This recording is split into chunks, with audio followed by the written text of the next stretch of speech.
é que as abelhas já começaram a nascer. Como a postura começa do centro para a borda, então os nascimentos também começam do centro para a borda. Este é o disco nascente, muito bom para utilizar em divisões.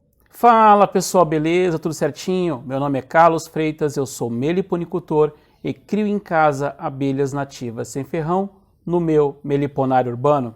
E no vídeo de hoje, aqui bem próximo das manda-saias, eu vou responder algumas perguntas que foram enviadas no campo de comentários dos vídeos. Aproveite o momento e peço para que verifique a sua inscrição, se inscreva no canal, deixe o seu like, compartilhe o vídeo, marque o sininho de notificações para ser avisado dos próximos vídeos e sem mais delongas, bora pro vídeo. A pergunta número 1 foi enviada no vídeo da live que ficou gravada. Nós fizemos uma live tem algumas semanas. Então, para fazer outra. Criação de abelhas manda-saia, Melipona quadrifaciata. Quem enviou a pergunta foi o André e ele disse: cara, me ajuda. Tenho 10 caixas de MQQ e elas estão ficando com uma linha preta bem fina nas costas. Será que hibridou? Ele pergunta. Não ficou claro aqui se foi todas as caixas. Acho improvável todas as caixas. Uma ou duas, mas todas, porque se já são matrizes, já tem rainha. Por exemplo, você cria MQQ aí. Tem alguém com meliponário próximo que cria MQA. Se houver uma troca de rainha ou você realizar uma divisão, pode acontecer de vir um zangão de fora, aí cruza com a rainha, aí sim, nesse caso, vai hibridar. Agora tem outro ponto. Se for, por exemplo, uma caixa, pode ter hibridado? Pode. Existe também a questão genética e o fenótipo. A genética é a relação da espécie, mas o fenótipo está relacionado a características observáveis. Aí, neste caso, não quer dizer que hibridou. Uma manda-saia pode nascer, por exemplo, com uma pinta um pouco interrompida e ainda assim não ser uma híbrida. Só que para nós meliponicultores, se ficar com a faixa interrompida, é híbrida. Mas se for para bater o martelo mesmo, para saber sempre, mesmo com as faixas contínuas, para saber se é MQQ ou MQA, só um teste genético. Mas provavelmente alguém cria MQA aí perto e se for esse o caso, volta e meia você pode ter problema com hibridação. Zangões de MQA que vão vir do outro meliponário e fecundar as princesas da sua divisão. Da mesma forma, seus zangões aí podem sair daí e hibridar as divisões de outros meliponários. Por isso que é bom você procurar saber se tem pessoas criando MQA nas proximidades do seu meliponário, volta e meia você pode ter problema com hibridação.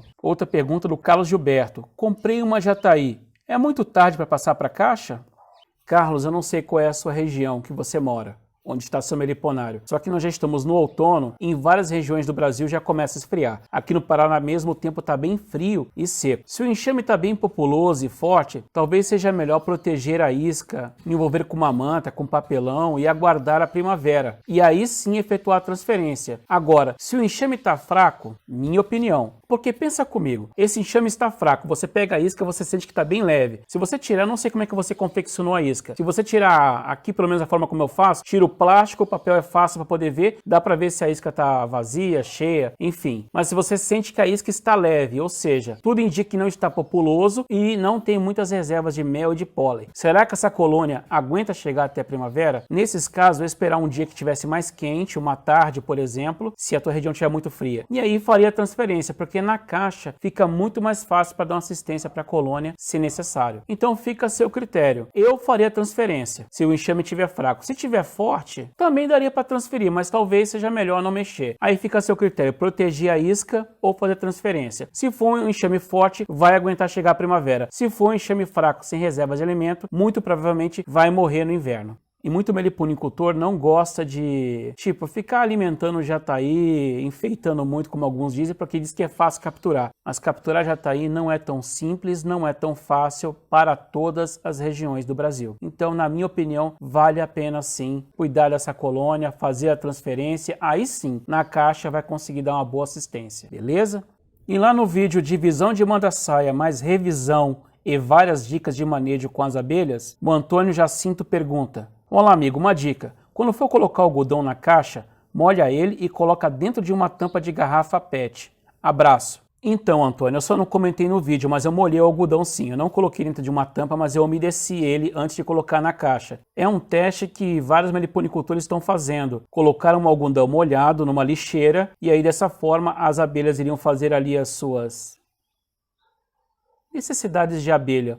no algodão, e aí, sendo uma divisão, fica muito mais fácil para o meliponicultor limpar a lixeira se necessário. Só que posteriormente ao vídeo eu descobri que esse algodão deve ser colocado numa lixeira pré-existente. Ou seja, se pegar um algodão umedecido e colocar num cantinho limpinho da caixa, como eu fiz, presumindo que ali vai se tornar uma lixeira, muito provavelmente o que vai acontecer é que vão pegar esse algodão e vão jogar fora, como se fosse lixo. Isso ficou bem evidente no vídeo. Por outro lado, se elas estão fazendo a limpeza, para que colocar o algodão? O que me chamou a atenção para essa técnica, que realmente pode ser bem útil, o que acontece? A gente faz uma divisão e aí falta aquela abelha na idade correta para fazer a limpeza, ou seja, que vai recolher o lixo, porque conforme eu até comentei aqui no canal, as divisões das tarefas internamente na colônia é pela idade. Cada abelha na idade correta vai desempenhar alguma tarefa no interior da colônia. E tem a abelha que vai retirar o lixo. Em uma divisão, estaria faltando essa abelha e aí não vão limpar a lixeira adequadamente, vai acumular lixo e dessa forma vai atrair o quê? Florídeo,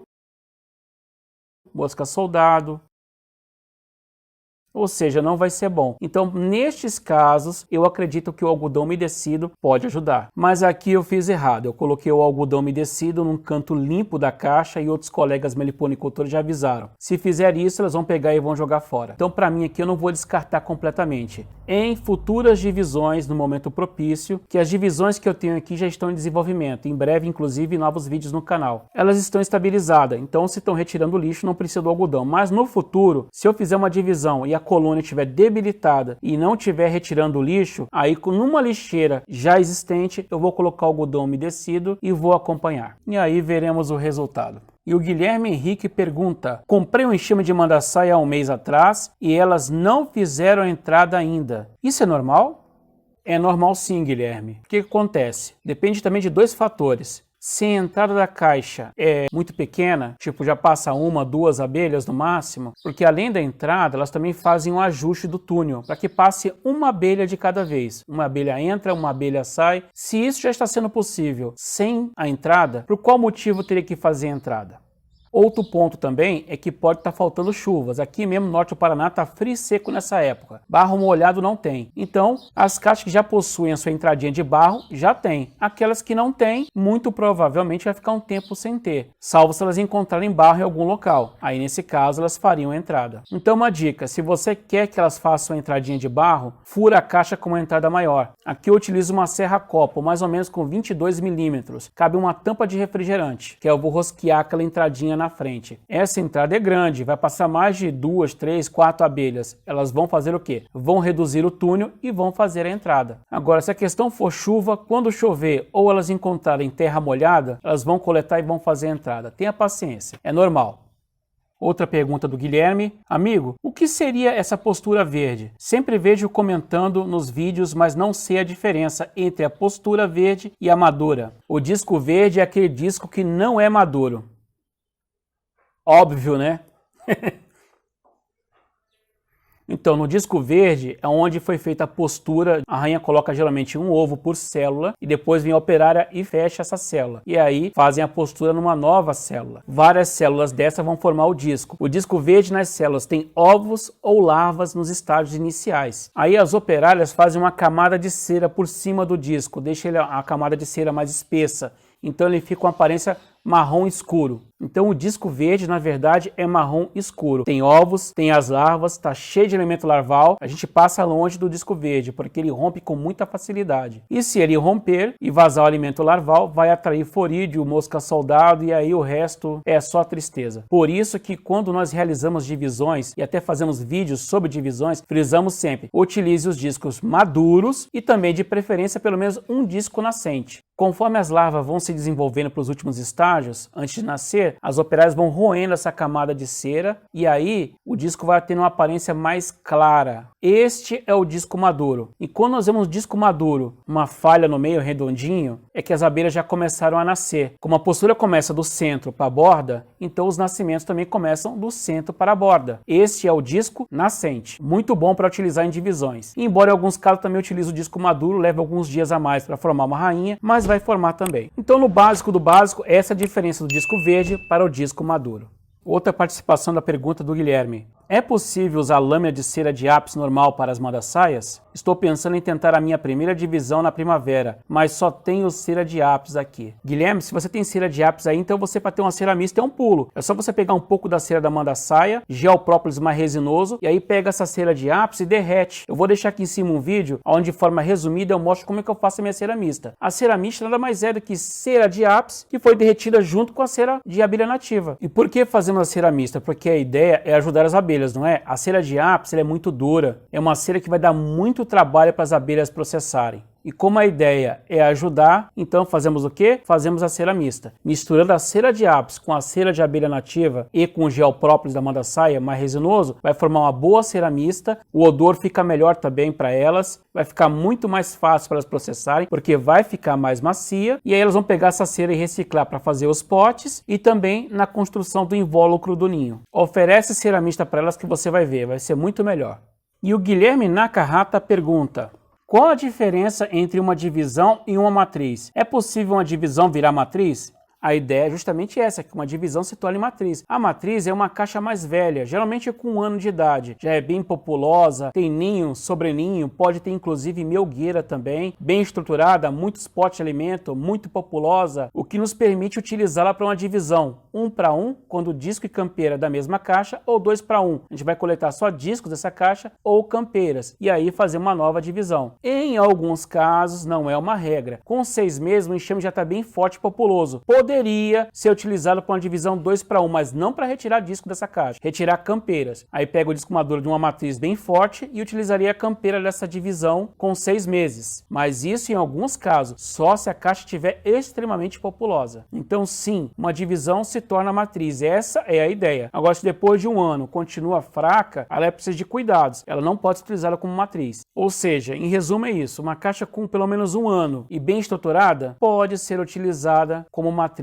para novas divisões. E lá no vídeo Abelha Manda-Saia MQQ, resultado das divisões, a Mirene pergunta: quando preciso colocar o sobreninho? Mirene, quando a caixa estiver bem estruturada. Uma divisão, por exemplo, essas últimas divisões eu utilizei um módulo só do ninho. Quando a postura encosta no acetato e já está bem estruturado, tem bastante potes de mel, de pólen, discos bem grandes já, ou mesmo não tão grande ainda, mas encostando no acetato, aí seria o momento de colocar o sobreninho. Por outro lado, nós estamos no outono, está chegando o inverno e com isso as temperaturas vão cair ainda mais. Quanto mais espaço a caixa possuir, vai dar mais trabalho para as abelhas fazerem a termorregulação interna, ou seja, elas regulam a temperatura, principalmente dentro do invólucro, próximo às crias. Então, por enquanto, ficar só no ninho vai ser melhor para elas, mais fácil para aquecer. Dilce Maria: as minhas manda-saias depositam muita resina e gel própolis no acetato. Por que as suas não? Dilce, pode ser uma questão genética também. Algumas abelhas têm a tendência a trazer mais resinas e fazer mais gel própolis que outras, ou pode ser que está passando alguma luminosidade. Aqui nas minhas caixas eu utilizo acetato, plástico preto, a tampa não passa tanto a luz, então a tendência é que façam menos gel própolis no acetato. Por outro lado, o gel própolis possui características bactericida,